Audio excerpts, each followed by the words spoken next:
Hello, team. Welcome to another ATP Geopolitics video with myself, Jonathan MS Pierce. This is Ukraine War news update. First part there of the 11th, 10th, I don't know, of February 2024. I'm half past midnight Ukraine time. So the morning of the 11th, you may be watching this on the 10th. Who knows where you are in the world? Anyway, it's a bit odd for me doing these at the moment because my routine has been completely changed due to the fact I'm traveling through Ukraine and I get to do these as and when I can, usually late at night. And I generally lose track of when this stuff has actually happened. It's just really difficult. My routine, as mentioned, has been destroyed. So apologies if some of this is referring to stuff that happened over 24 hours ago, or it's l- much further after it's actually happened. I'm now recording these at the end of the day rather than at the beginning of the day when I normally would. Anyway, whatever, they are what they are. So the Ukrainian general staff figures for the Russian losses for the day before all the usual caveats apply. You can find them in the description to the video below. 980 personnel lost is a high number from yesterday. Now, a lot of this will be down to costly attacks in places like Avdiivka and Novomykhailivka, but the Russians are gaining in both these places. That's because they don't seem to be too concerned about the lives of their troops. They're just throwing them in these places and taking ground. So it is successful in terms of territorial gain, but at what cost? Hopefully, the Ukrainians, from their point of view, hopefully this will be at a cost that exhausts the Russians going forward. But we shall see. They have larger reserves of human resources, if we could put it that way, than the Ukrainians. Uh, I've also heard that it is tough in a number of places. I have some sources that are in Ukraine that indicate that it is really tough. They don't have artillery ammunition. They are struggling for boots on the ground. They are under a lot of pressure, particularly in the eastern axis, the kind of Donetsk regions in particular. Nine tanks, Russian tanks, are lost, 21 APVs, and 24 artillery systems. Those are fairly significant numbers in those categories. Nine tanks is not the largest number, but it's still, it's not good to lose nine tanks in a day. I think a couple lost in Robotina today or over the last 24 hours. 28 vehicles and fuel tanks and three pieces of special equipment. So fairly challenging. Uh, Andrew Perpetua's loss list has it in favour of the Ukrainians again, probably at a 3-to-1 ratio, between somewhere between 2 and 3 to 1. If we look at what the Ukrainians have lost, see what the value of their equipment is, a couple of bits of comms equipment. It's very difficult to know whether that's just a video camera on a stick in the middle of nowhere or whether that's a more substantial uh, accumulation of equipment. A couple of boats there, one sunk, one damaged. Piece of artillery. A couple of strikers. Haven't seen strikers be taken out for a long time. A number of those have been provided by the US, but we haven't seen them at the front lines, particularly since we saw a couple lost around the southern front line during the counteroffensive. But anyway, a couple taken out by the Lancets there, and then an IFV taken out. But that is unknown. Purple there because actually sometimes BMPs are used by both sides if it's like a burnt out husk of a vehicle. And you know that both sides use that vehicle, and that's right in the middle of the grey zone where both sides have been attacking. It's difficult to know which side it belonged to.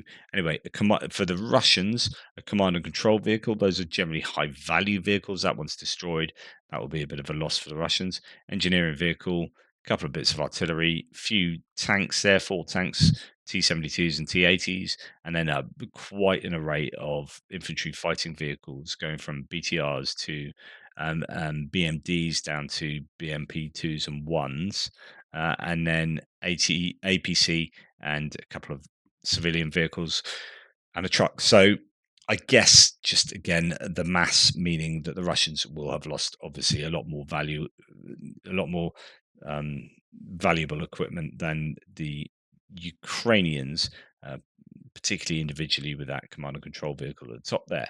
Okay, just another data point here from War Translated, although it must be taken in the context of the Ukrainians being under immense amount of pressure, losing troops, and really struggling across that eastern front line, as mentioned.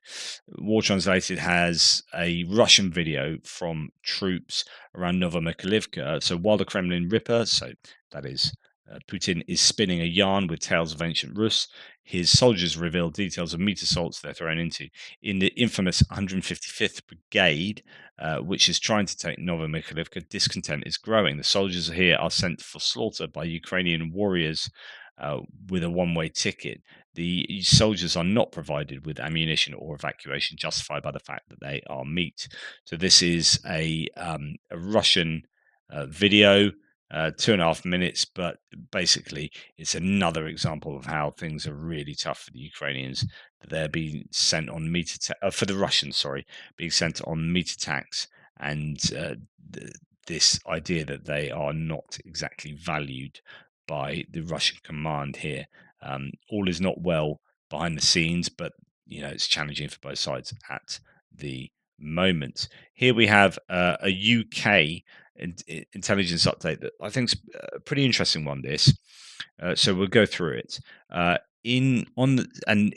This doesn't concern strikes, and that's why this is interesting. These are unknown explosions. So on the 7th of February, social media posts highlighted an explosion at the Russian missile factory close to Izhevsk, and I highlighted that to you, in Udmurtia in central Russia. This factory is used to produce a range of ballistic missiles, including the Iskander, which is regularly used against Ukraine. Initial reports suggested the explosion was due to worker error, although later the Russian state TASS news agency reported it was due to planned tests of rocket engines. It's unlikely that Ukrainian uncrewed aerial vehicles were involved in the explosion, given the 1,200-kilometer distance from Ukraine. Furthermore, no such attacks were reported in the area. This is at least the fifth unexplained military industrial factory explosion in 4 months. Previous explosions included the Kamensky chemical plant in Rostov on the 15th of January, the Chelyabinsk tank factory on the 26th of November, and gunpowder and ammunition factories at Kotovsk on the 10th of November, and Solikamsk on the 31st of October. There is a realistic possibility that the explosion is due to negligent handling and storing of highly volatile combustible and explosive materials. Additionally, senior political pressure to increase military industrial output targets to support the war in Ukraine has likely led to round the clock production and staff fatigue.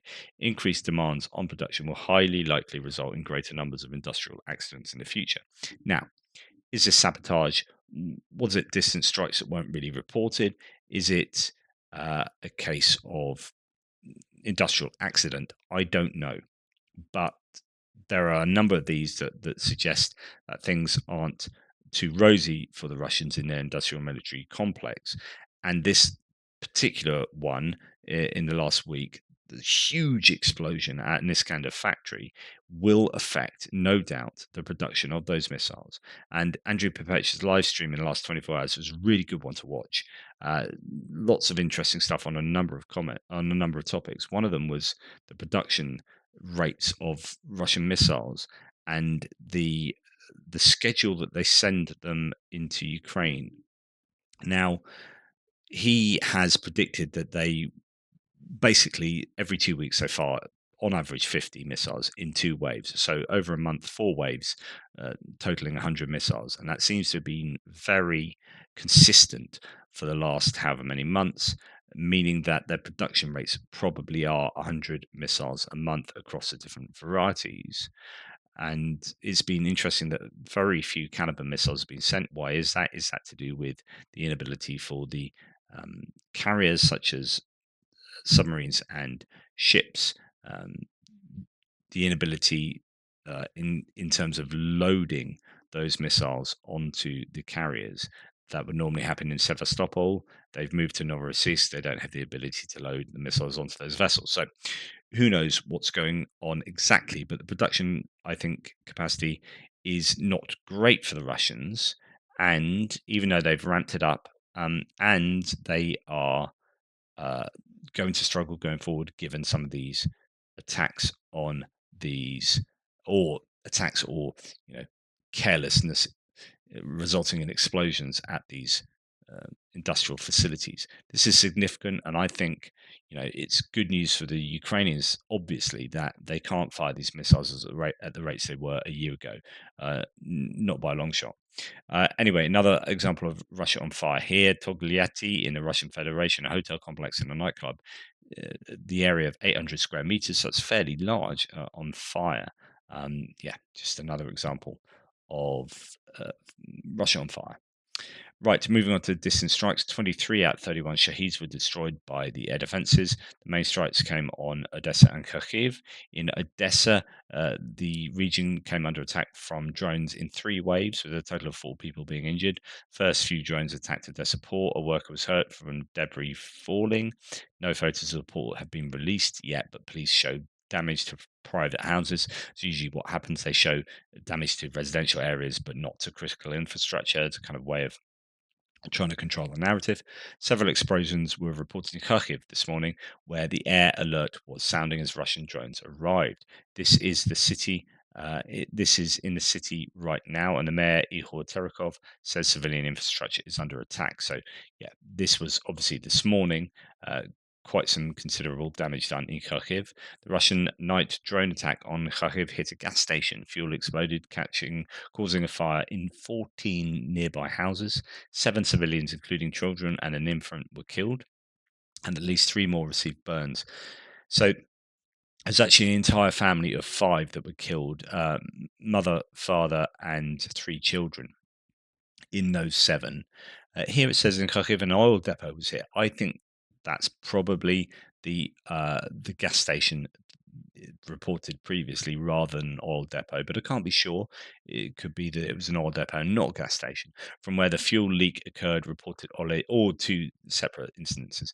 Ole Sinyebhubov, the head of RMA. Currently, 1 tank is still full, so the danger remains. At least 10 drones were launched at the city. 8 of them were shot down.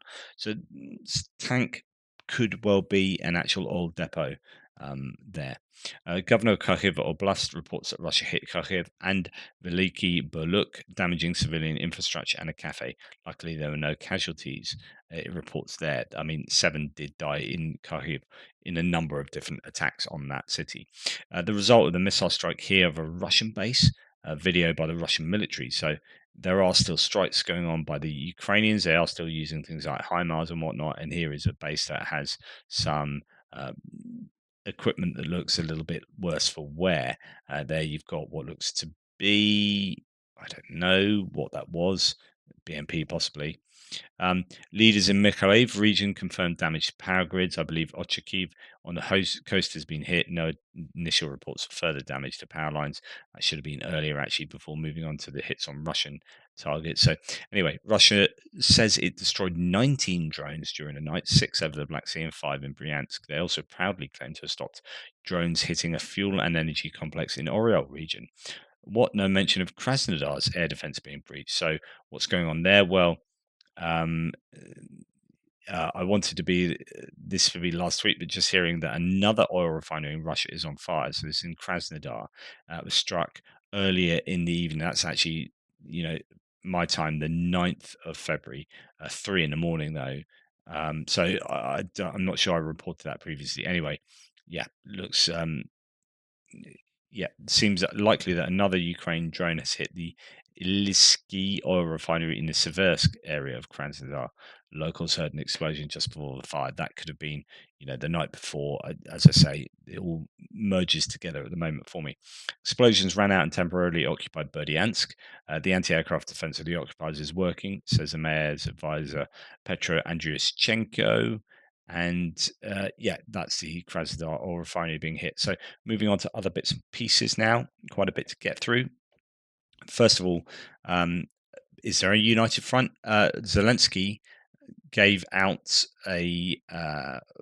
some awards to various people the day after being sacked. Zelensky is given a state honor by the man who removed him from office. Ukraine's military intel chief Budanov and families of fallen soldiers were also honored.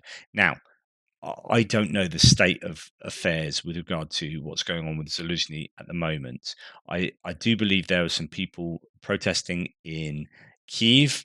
My opinion is I don't really have enough information on the decision, and it's probably best to get behind whoever has been brought in, because it doesn't help the Ukrainians to have dissent and divisiveness. Even if it is somewhat justified, you're at war. You just got to get on and do the best you can to defend as well as as well as you can. Another emergency landing, three problems in one for passengers on an Aero Sochi to Istanbul flight. First of all, the departure was an hour late, and after takeoff, landing gear wouldn't go up. When circling to burn off fuel, there was a hydraulics malfunction and had to be given an immediate landing. So that's not good news there. Those kind of things continue to take place. A top Ukrainian official says there were no POWs on board Russia's Il-76 plane that was shot down in Belgrade. I mean, we already know this, right? Alexei Danilov, National Security and Defense Chief, said very explicitly, were our prisoners there, for sure the amount of biological material would be significantly more. That I know that's a bit of an implication rather than explicit claim, but I think now the data is in, or at least for the Russians, not in. I don't think it's justified to believe that any POWs were on board that plane. Right, a weekly action of wives of mobilized people has started in Moscow. The media are already reporting the first detentions of participants and journalists. The military guard of honor prohibited to hold a minute of silence and leave the territory of the eternal flame. So, this is what you'd want to see given a pro Ukrainian stance. You would like there to be dissent, even if it's not like overt dissent, or it's just people coming to pay their respects. Having a mass of people paying their respects shows that there's a lot of people that have perished, and that this war probably has greater casualty numbers than the state are letting on. So they want to try and shut these down. But the more you try and shut something like this down, maybe the more people react against the state. So they are in a delicate situation, the Russians. And from my point of view, I just hope that there's more of this, much, much more. Anton Gershchenko says there's a crazy number of bots and trolls in the comments to posts about Tucker Carlson's interview with Putin. This is further proof that the interview was not received as planned. I find this interesting, actually. When I have time, I'll clean out the bots and trolls comments to those posts. It's important for me to have a safe discussion space here on my account. Uh, Getting absolutely hammered um, by trolls. In fact, lots of interesting comments concerning this. This platform has become hell, says someone. Russian propaganda is in full swing, as if there were 10 times more trolls. They subscribe and unsubscribe en masse from your account, which slows down the traffic of pro Ukrainian accounts. There are lots of clever things that Russian trolls do to try and disadvantage pro Ukrainian accounts, and the trolls are out in force. I've seen them on my threads, on my YouTube channel, on this channel, and I've seen them in all sorts of places. In fact, I'll bring this to bear next. This is really interesting, and it's exactly what I've told you before. Right? This is by the book Russian trolling, and I've taken you through um, commenters like Jasmine here. So Jack's House of the Way says, I don't usually spend time drilling down into the accounts of MAGAs, so Make America Great Again proponents. Now, they aren't these people. They aren't the Americans they claim they are. They are Russian bots. But this one interested me. She said on the 8th of February that Joe Biden lost her vote that day. This is disinformation of the I was going to vote for Biden, but now I'm not, and neither should you now genre. And here's a thread. So this is really, really common. I've seen this for years, which is like I used to vote Democrat, but I'm not now. In fact, I had a troll um, on my channel, Solid Faux Life, who used to say exactly this. I used to be a Democrat voter, and now I'm not. Except it turned out that he was this kind of. He had a YouTube channel. It's a black guy watching my stuff, supposedly American black guy watching my stuff, and seemed to be a bit legitimate. But there were a lot of people claiming actually that seemed to be a front for what was going on in the threads on my YouTube channel looked to be like trollish behavior from a Russian troll rather than that. And anyway, there could be sock puppet accounts going on, all sorts. There are all sorts of dodgy things, and then people then. When I challenge it and said, "Look, here's a video of me," could be like a paid up person being told to say, "Look, this is me. I'm some Black American, whatever." I don't know. That's too conspiratorial. However, all of the examples that I've talk to you about have followed the same kind of format, which is like giving you some kind of identity of who they are so that you go, "Oh, I'm that person too," and then you get on board with them, and then they pull you down with them. Say, "Well, okay, you're that person. I'm that person. I hate this person. I hate Joe Biden. I hate the Democrats." So to try and pull you in to get you to agree with them on a divisive point in usually American politics, uh, and really common. Anyway, as Jasmine, supposedly Jasmine here says, as a former proud Democrat, I learned today that I will be voting for Donald J. Trump. Joe Biden lost my vote today, right? That's been seen 2.6 million times. By the time it was screenshot here, probably a lot more now. It's been reposted 4,500 times. It's been quoted 500 times. It's got 56,000 likes, 364 bookmarks. This has got traction, right? And then Jack has a look into this. So he says, so I decided to check. Was the 8th of February really the day she decided not to vote for Biden?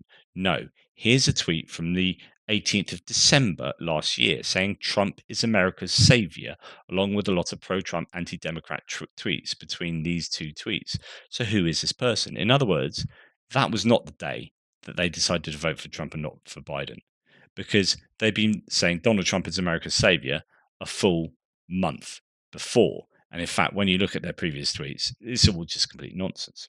A serious radio co host, a retired marketer, that's who this person supposedly is. That's interesting. Someone who knows how to sell stuff like Trump. Quote, is Biden letting you down? Try the new Trump. But I was curious to see who she's following.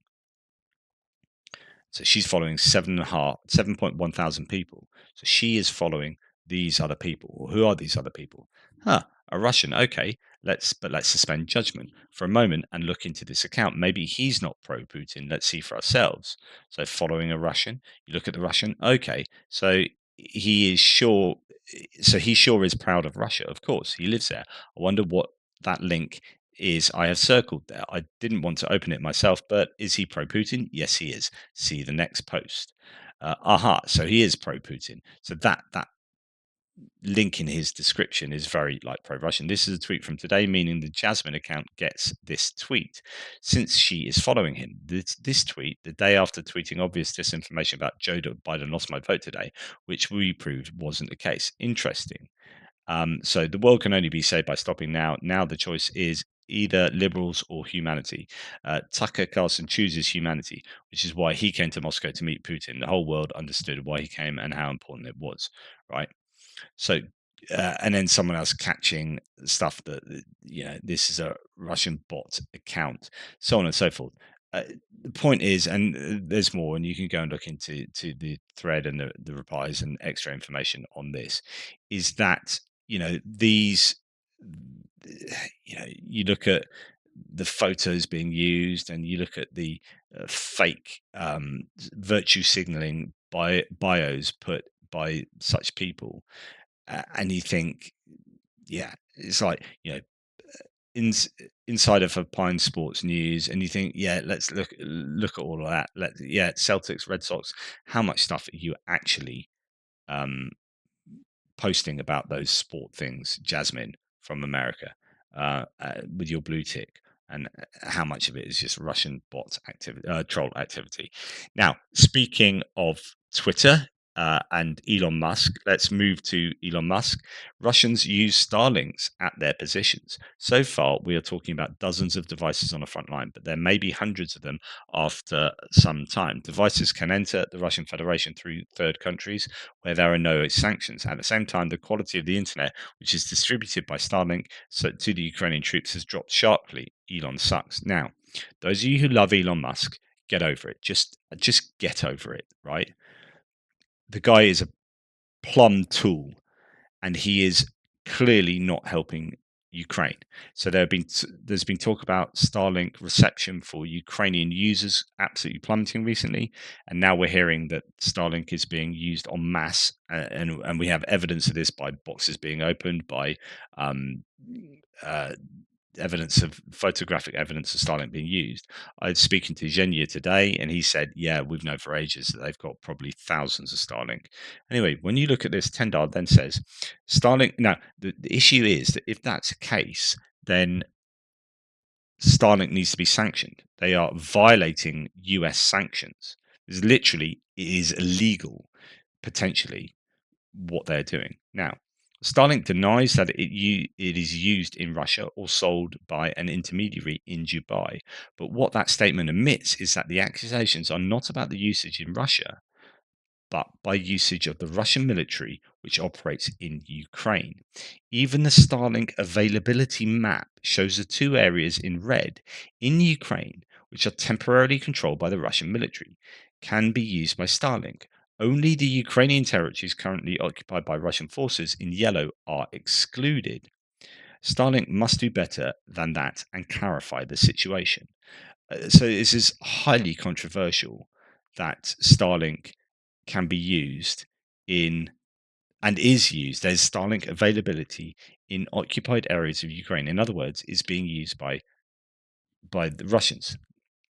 Just it, it just beggars belief, and I just get really angry when I think about how pro-Russian Elon Musk really is, and it's just the jury's in. Right, let's talk about how the Russians treat their POWs. I showed you a video the other day of Ukrainians being held in, Russians being held in Ukrainian captivity, and the levels that they're being kept at. And you look at any prisoner swap, and the Russian prisoners going back always look well clothed and healthy. It's really healthy, or all things considered, healthy. This is what you get if you're a Ukrainian prisoner in Russian detention. This is not the former inmate of a Nazi concentration camp in World War II. It's the inmate or the inmate of the Serbian concentration camp in Bosnia in the 1990s. This is Vladimir Sema Bursov, a resident of Mariupol and a soldier of the 56th Separate Motorized Infantry Brigade. Before being a POW, his weight was 95 kilograms. He returned with 57 kilograms. His height is 191 centimeters. There you go. That's Russian captivity for you. Pretty terrible. Anyway, thanks for watching. Please like, subscribe, and share. Really appreciate all your support. Take care. Speak soon.